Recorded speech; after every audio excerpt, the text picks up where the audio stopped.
Magandang araw! Habang nagkakape nga ako dyan, kasabay ng pagkain ko ng napakasarap na sumang balinghoy na bigay ng biyanan ko. Bigyan ko nga muna ulit kayo para sa mga nakaka-relate na nanay. Alam naman natin, lahat ng mga nanay gusto nila magkaroon ng mas maalwan at mas magaan na buhay. Hindi naman yung mayaman na mayaman. Yung gusto mo lang ba mabili yung gusto mong kainin, yung gusto mong mapuntahan, yung gusto mong bagay na makakapagpasaya sa'yo para sa pamilya mo o para sa sarili mo, para sa mga anak mo.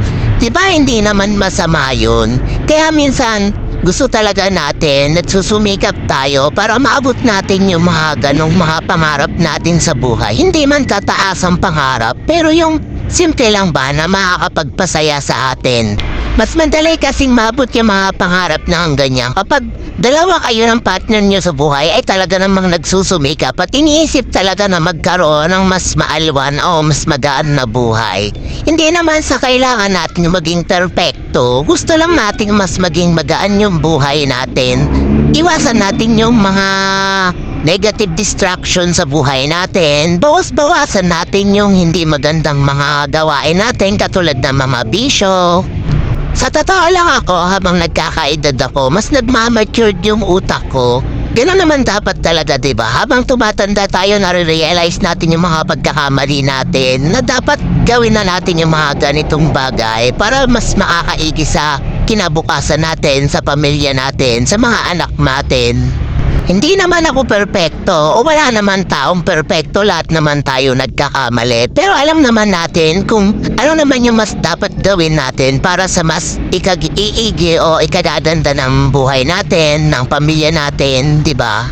Pero sana habang tumatanda tayo, nare-realize natin yung mga mas dapat gawin o yung hindi dapat nating gawin. Para naman sa atin yun at para naman sa pamilya natin yun.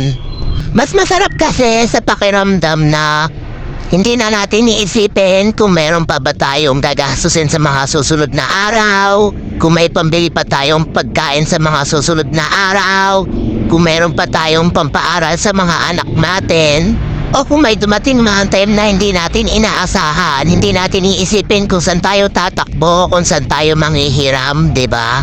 Sa panahon ngayon, napakahirap ng manghiram ng pera, lalo na kung alam mo naman na hindi mo kayang bayaran.